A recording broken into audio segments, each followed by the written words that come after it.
Gonna show you what I know. Break it free from the mainstream, the studio machine. I want it my way. Indie Film Nation. I want it my way. Indie Film Nation. Going all the way. Indie Film Nation. You know it's gotta be Indie Film Nation. Indie Film Nation.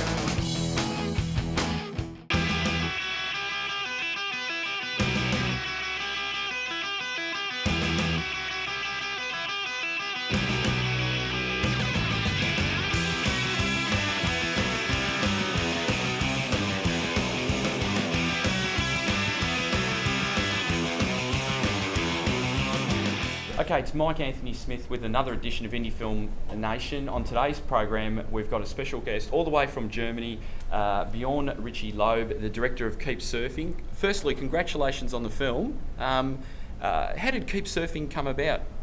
Yeah, thank you. And Keep Surfing,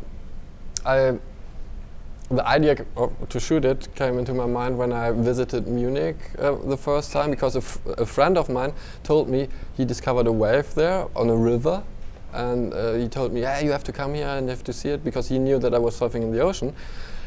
And I thought, wow, what? On a river, how can you surf there? But when I saw it, I was blown away, and by that time my intention was to move abroad to be able to surf more. But then I thought, okay, now I don't have to move to other country. I just moved to Munich and can surf before and after work. So you've heard about it off of this friend, but when you got to it, was there some sort of community that was surfing it? Was there a lot of people involved, or was this sort of at the groundswell, the initial interest in surfing a river? There were already many people doing it, and because I was surfing the ocean, and the community and the philosophy and the lifestyle behind is the same, I got integrated into the scene very quick, and I got accepted from the other surfers very quick and made many new friends, and yeah. Now with the actual the film, when you've obviously thought about the subject matter, but how did you actually come to start filming it? Was it discussion, or did you start just filming people surfing in it because it looked cool, and then the film evolved from it? How did it come about? By that time I was working as a lighting electrician in film business, and was kind of start up for my career, but I already had a video camera, and of course the dream was in the beginning to shoot on film, and because I saw you can get as close as to the surfer that's in the ocean not possible, and you can enlighten it with lamps that you can put around. You can enlighten every single water drop and create pictures never shot before.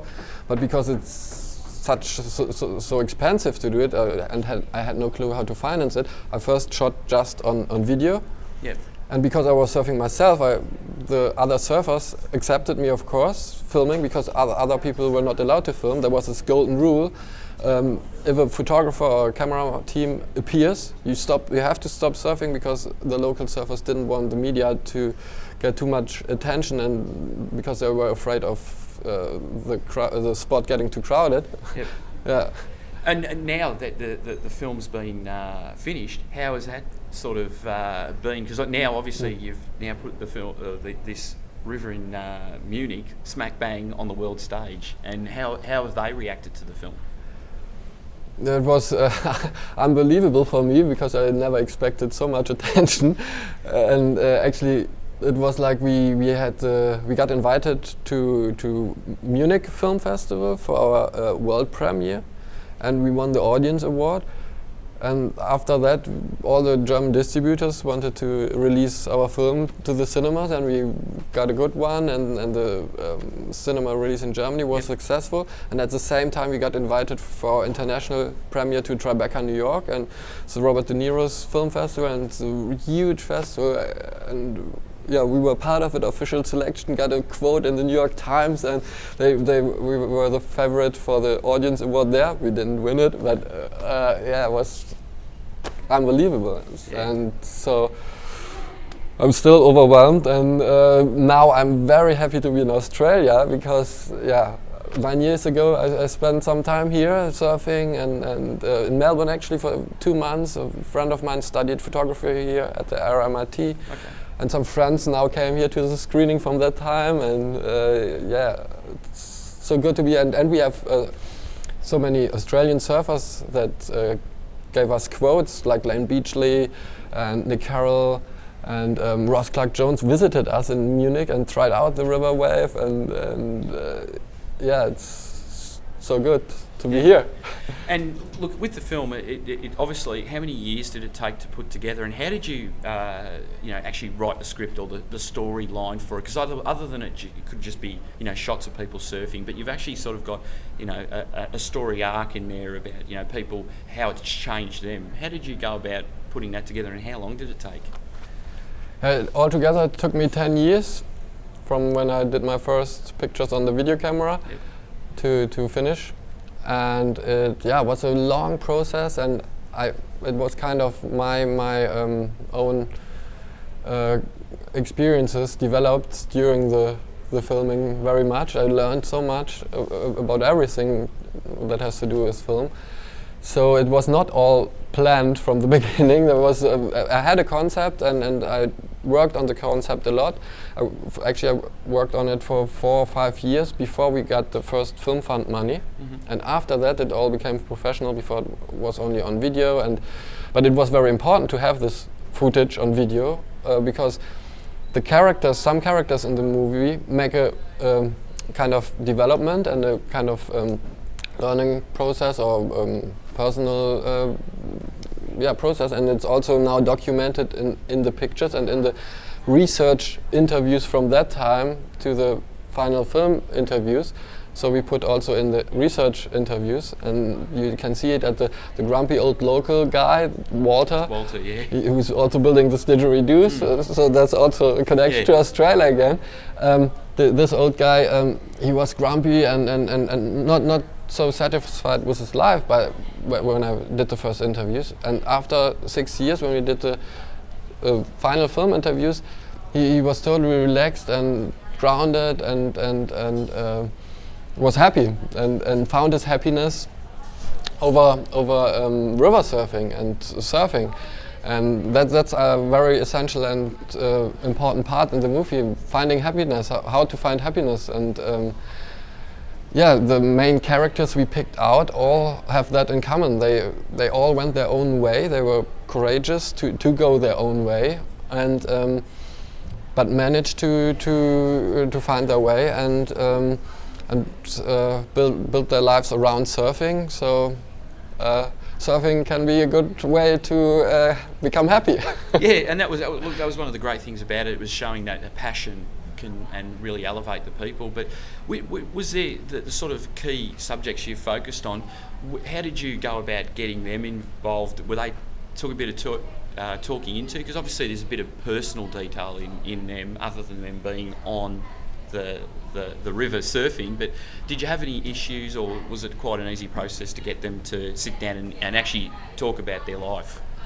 No, actually, with 2 characters, Dieter and Walter, kind of. It took me very long to get them in front of the camera, because Dieter is a filmmaker himself, and he'd never been before in front of the camera being interviewed, and he didn't want me to film him surfing before he had practiced very much, because he wanted to show his best surf in the coast. And so I asked him again and again and again, and it took me 3 years before he told me, and now I practice enough, you can film me surfing, and now you can have an interview. And so it was kind of hard.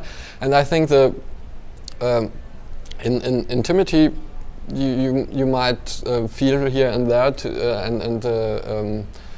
in the interviews. That's because I surfed myself so often there, and I really became friends with all of the main characters, and I was always there with a camera.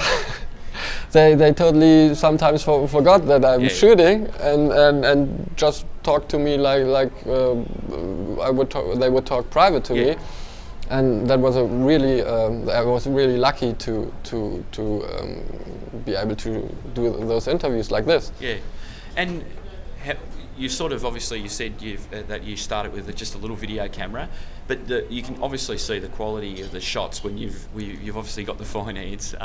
And what sort of camera gear were you shooting on for the more picturesque shots, the really stylised shots of the film? We shot it on real film, Super 16mm, with a Audi SR2, which can also do 150 full frames per second. Yep.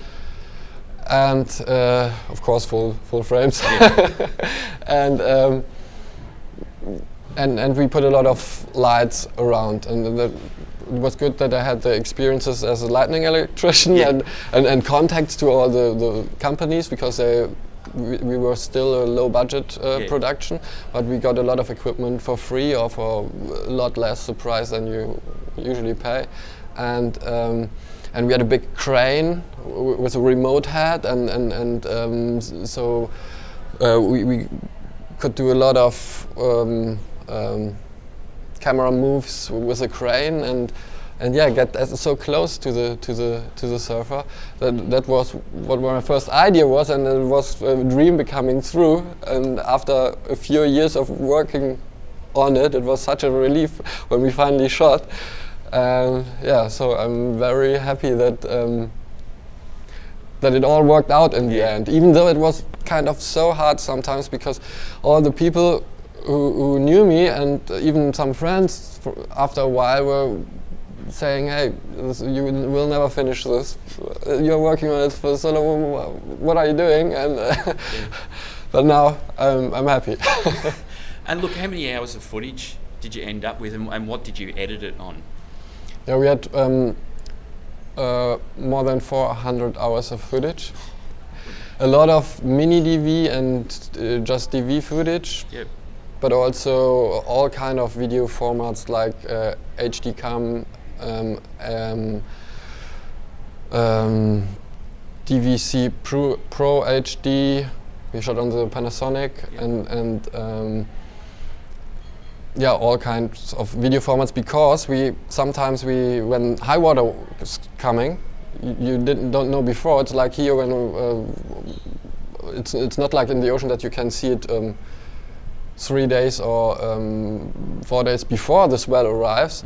It just happens because there's a gate that's open from time to time when there's too much water in, and they never tell you when they open it, and then you have to react and spontaneously. And I have friends who studied by that time at film schools, and they are allowed to borrow the cameras for free, and so we always had a different camera. And finally in the editing then, even though we had so many different kind of formats, we were able to put it together on a HD Cam SR master sequence. So in the end everything was HD Cam SR, and this was printed onto 35. And that was a new experience for me too, because I had no clue how to do it properly. But we had a very good director of photography, Lars Liebold. He's doing features in Germany, and young but very very talented and good. And he did a lot of grading and color correction and put on filters and masks, and so that it in the end all matched and fit together. And this was very very important, I think. And look, it's a fantastic, because visually that was one of the strengths of the film. It was quite a unique surf experience, because you could get so close in with the surfers and that, and it was almost the perfect environment for filming. So, but look, where can people find out more about the film? Do you have a website or something? Yeah, we have a Keep Surfing German website, but our international website right now is a Keep Surfing Facebook fan page. Yep. And just keep in Facebook, Keep Surfing movie, and then there's a fan page, and we post there almost every 2 or 3 days new stuff, and have the links there, have some trailers on there, have links to the German page, and we hopefully, that's our main goal here to find a Australian distributor to have an official release in Australia, and then hopefully we will get An official page. official international page too. Yeah. Well, look, congratulations on the film, and good luck with the surfing here and the film getting a release. Thanks, Thanks so much. Thanks. I appreciate it very much.